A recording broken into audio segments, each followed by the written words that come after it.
What is up, SV squad? Oh yeah, I'm not wearing my wedding ring because I just finished having a shower, but welcome back to another video. So initially this segment was meant to be called SV advice, but seeing as Siaosi doesn't want to be a part of this segment, I'm going to change it to my own segment, and it's going to be Ask Victoria.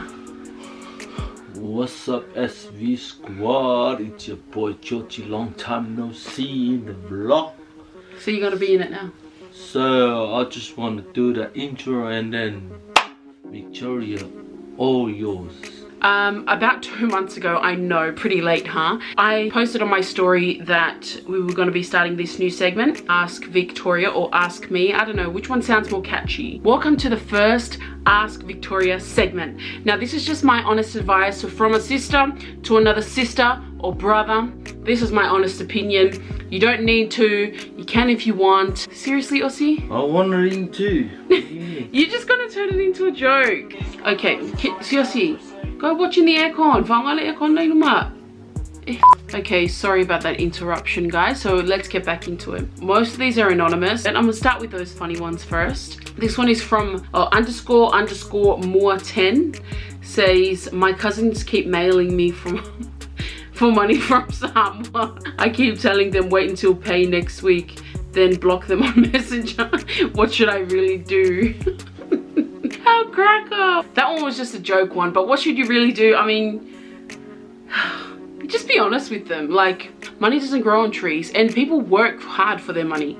You just gotta be honest. Maybe not this week. I mean, you don't have to send them their desired amount. Just send what you can, basically.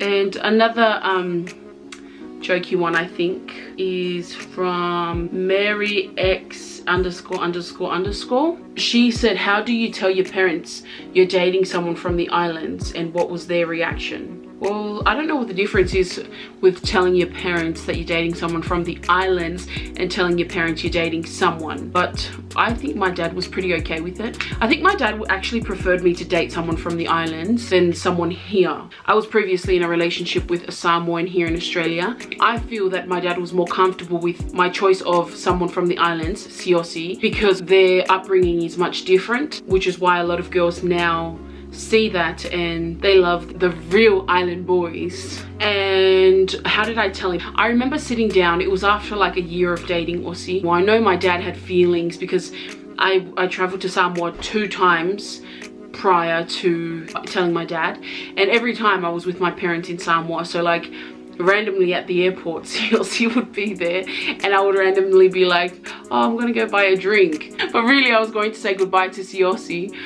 And I know that my dad's not dumb. He's not, like, obviously he would have known what I was doing, and he was just waiting for the time for me to tell him. I remember sitting down and telling my dad and telling him, you know, this is who I like, this is where he's from, this is his name, how long we had been dating. Honestly, it took every bit of strength in me to tell him, and he was okay with it. But he was going to Samoa like the next week. My dad said to me, what you're telling me is not your job, it's actually his job. So if he really loves you, do not tell him that you told me, just tell him you didn't tell me, and tell him, if you really love me, you will go and meet my dad on this day. So I did. I told Aussie, I didn't tell my dad, and you have to go and meet him on this day. And Aussie ended up going, and it really proved something to my dad. So I hope that answers that question. Okay, these ones are anonymous. So my partner and I have been dating for 12 months now. He lives in Samoa and I live in New Zealand. I love him and I know he loves me. What would your advice be on dating someone from Samoa for us both? And when do you know to call it quits? This part here where she said, or he said, what would your advice be on dating someone from Samoa for us both? Now, girls from out, this is my honest advice from me to you. You can take it or you can leave it.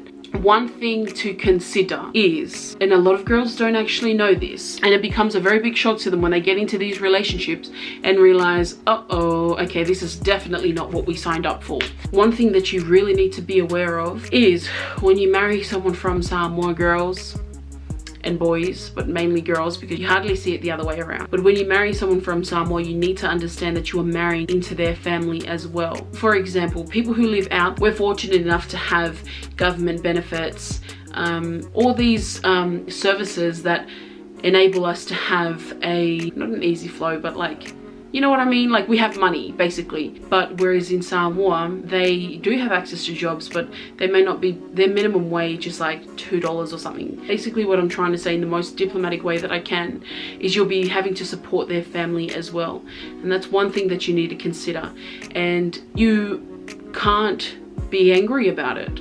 Like, if you've chosen to marry this person, you can't then turn around and be angry at it. My advice to you girls is that you just got to be very careful. While there are many genuine guys out there, there are also many guys that just want you for material things and for your money. And there's a lot of things that goes into choosing the right man for you. And specifically speaking, a man from the islands, a real island boy, is not just, you know, having someone that knows how to do all the real island stuff. These real island boys are farmers, you know, they work the plantation and they may not have as much income, and their families may not have as much income either. So you need to keep in mind that if you choose to be with this person, then you have to accept the responsibility that comes with it, with supporting the family financially when this person comes out. Because at the moment, if they're working the plantation, that person is already the breadwinner in their house. And if you bring them out, they're still going to be the breadwinner in that house. People in Samoa are highly dependent on their children for support, which is not, there's nothing wrong with that. I mean, that's just one thing that a lot of girls don't actually think of when they go on these spontaneous trips. That's just how our culture is. So I had a video previously, I'll link down in the description below, where I talked about long distance relationship. The long distance relationship tips that I did advise in that video are very relevant to your question, but one of the things that really helped us off the top of my memory was praying together. Maintain a spiritual relationship in your marriage, because it also stirs faith in your relationship and draws you together spiritually. And when you be drawn together spiritually, then the physical being will just begin to manifest and you'll get closer as well in the physical realm. Second would be talking, so communication. So whether that be on the phone, emails, FaceTime, we utilized a lot of the social media communication platforms to keep in touch, and they were very handy for us. We are so grateful for them that we were able to remain in contact with just a fraction of the amount of if we were to call each other. And there's different aspects of communication. So communication in talking to one another, communication in the way you communicate to one another, and making sure that both of you are on the same page. In relationships, things can be interpreted differently but have good intentions, and you just got to make sure that you're getting your intention across with whatever you're saying, and that is reciprocated so you're on the same page. Because you want to eliminate any room for doubt, any room for thoughts that don't glorify your relationship. So basically, if you think that they're somewhere else with someone else. The other thing that really helped us was frequent visitation. So every 6 months or every 3 months or however often you can, plan visitations if you can and where you can. Have to set a plan out for the future. How long you think you're going to be doing this long distance relationship for? If you're undercover with your parents, how long before you think you're going to open up and tell your parents? Because having your parents back up and their support is one of the greatest things that you could probably do, is letting them know instead of doing all of this undercover. I mean, tell them when you feel the time is right, but I'm just saying, for me, just having their support, you know, like being me to Siaosi when I'm not there. Make sure you have a plan towards ending the long distance relationship, because nobody goes into a long distance relationship thinking this is going to last forever. No, you go into a long distance relationship with the intention of it finally coming to an end. So that's my advice for that one. Can you please help us with visa advice? So I just summarized that question because I got a lot of emails regarding visas. I'ma just say it straight out. I am not a migration agent. I did not study it, but luckily for you, my sister did. And if you have any further inquiries regarding visa, she has her own business, migration agent business. I will put the link in the description below, her email address, which you can email her for advice. She is a professional migration agent. But basically, just to give you a summary of what we went through, so I lodged, because Siaosi was overseas, if their partner is overseas, then you lodge an offshore application, which is subclass 100. Basically, they grant you a temporary visa, which is a 309, and that person stays on that visa for at least 2 years. And then after those 2 years, and they issue out a permanent residency visa, so a PR, and you hold that for 2 years, or however long you want to, before you can apply for your citizenship. That's the route that we went. We were very fortunate and blessed, thanks to God, that we only waited about 3 to 4 months from the time that we applied for the partner visa to the time that Siaosi finally came to Australia. Any further inquiries, please email my sister below. This one is, do you think it's acceptable to remain in contact with an ex-partner? I have no feelings for the person in that way anymore, but I still care for their well-being. My partner is happy with it, despite me saying it's nothing more than just a shoulder to lean on. What is your advice? Girl, this is a sticky one.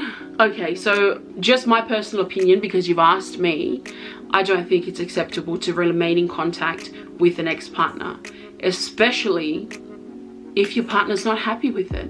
Now, first of all, what is the purpose of remaining in contact with him? What are your intentions? What are your motives in remaining in contact? I don't think there's nothing wrong with like being friends with them after so long. I mean, for example, if you just broke up last month and you're in a new relationship and you're already friends with that person on Facebook again, then that's not really acceptable. I think after many years, you're over it, you're mature, that's fine. You know, there's nothing wrong with that. But if you're chatting every day, like you said, is shoulder to lean on, why is that your responsibility that you have to be that shoulder to lean on?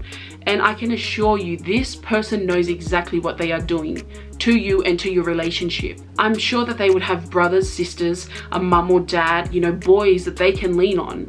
But no, they choose to come to your shoulder. They may be used to your shoulder, but they need to find a new shoulder, because you've already got someone new leaning on your shoulder. And you need to make a decision. Do you really want to be with your current partner, or are you still having strings attached to your old partner?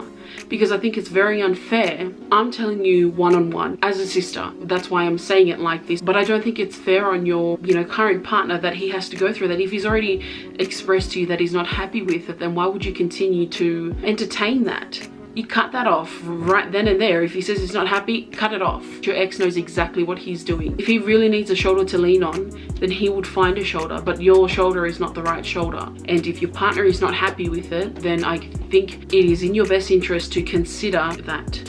Otherwise, then you need to ask yourself, are you really happy with your current partner? Are you ready to move on? So guys, that is my advice for you all.